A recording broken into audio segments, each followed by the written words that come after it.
So I've just got back from my appointment for my pre-op, and I thought we could discuss how it went. First of all, excuse how I look. It's been a very long day. It's now 8:30 at night and we've not long got in. So basically when we got there, I had to see a dietitian first, who just basically went through diet that you go on before surgery. So that's your liver shrinking diet. So it explains the diet for that. So for me, I would probably stick to Slim Fast shakes for that, just basically because it's easiest. But we do have a booklet which shows food options if I do want to go on to food options. As long as I stay within 800 to 1,000 calories per day, then I'm good to go. I'm going to be doing it for 3 weeks because it just gives the most amount of space in my stomach for the surgeon to work. And we want it to be as easy and as simple as possible for the surgeon, obviously. So that is what we're going to be doing. I'm not looking forward to that part, but we got to do what we got to do. I went with my book of questions. So I asked all my questions while sat with the dietitian, well, most of them anyway. And yeah, it felt good to be able to ask her questions and get them ticked off my list. So the first week, if I struggle, obviously the first week I'll be on clear liquids, and I was concerned that because I've heard from previous people that have had the operation that they struggle to go to the toilet, and I was concerned that if I had that issue, because I do have slight issues with that sometimes,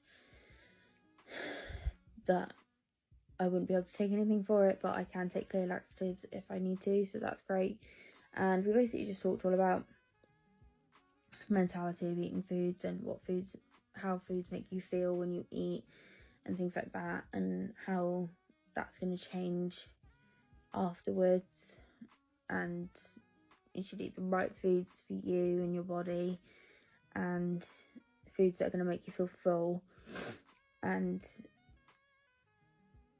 like they're going to leave you feeling full and are going to give you the right nutrients and the right benefits and things like that long term.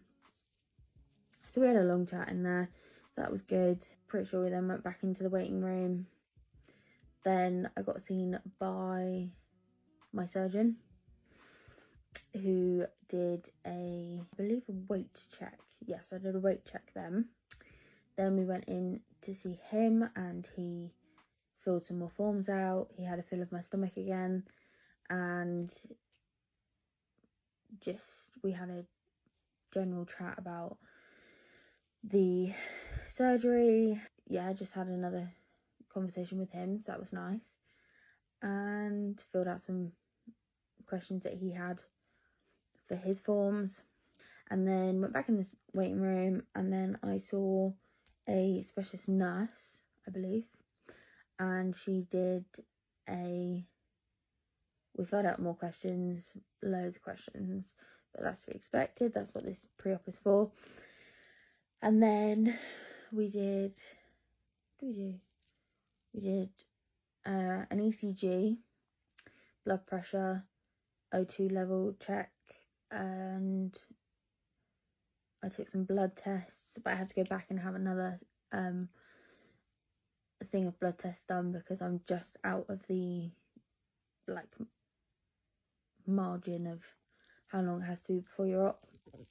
So I have to go back and have another set done nearer the time, but that's fine. I took my temperature.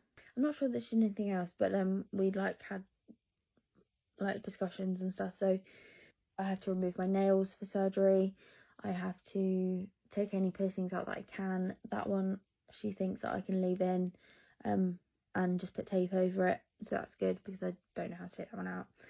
And I have to do a pregnancy test the day of surgery.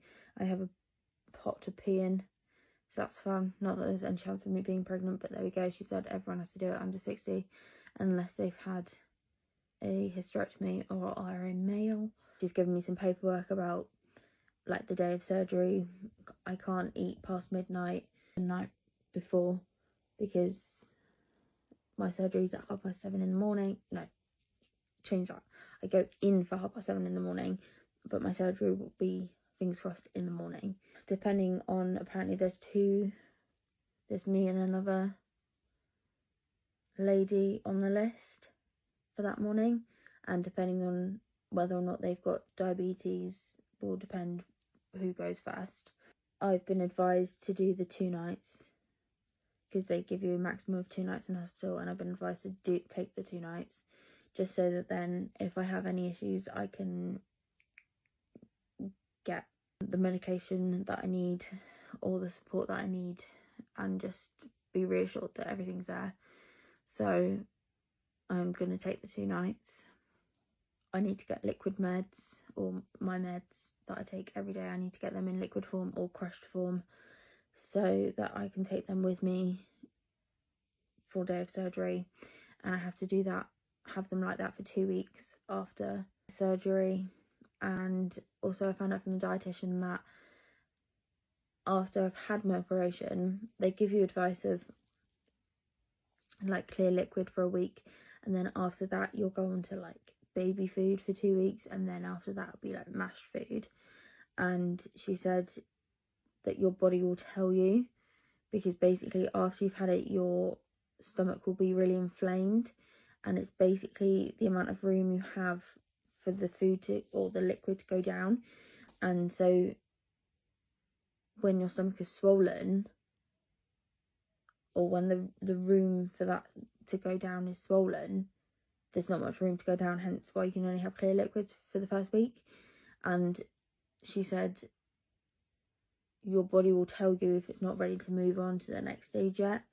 So I thought that was quite interesting. I like the fact that I can contact them at any time if I have any queries. I mean, I know the leader of the bariatric group. She's one of our friends, but had I not known her anyway, I feel reassured that I could contact them anytime anyway. I have a whole booklet about what foods I can eat, what foods I can't eat, what vitamins I need to go on to. I need to start taking vitamin D. I already gone on to multivitamins, but I need to start taking vitamin D now as well as taking them after, because apparently studies show that most people's vitamin D is low.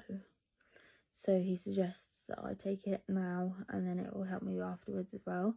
I also will have to start doing B12 injections, which I will hopefully get via the doctors. And then there's other vitamins and stuff I need to take, but obviously I will update you nearer the time when I have to take them, because I will have them. How I'm feeling is a little bit overwhelmed at the moment because obviously I've just been there, but I feel like I'm moving forward. It feels a lot more real now. Scary but exciting. I'll be honest, I'm worried about how I'm going to react on the liver shrinking diet and then just the whole process. I am worried about how my body is going to react and how I'm going to react mentally. But at the same time, I'm excited. It's a very strange feeling, but I just got to ride it. So I will catch up with you soon. Probably when I start my liver shrinking diet. And I'll let you know how that's going.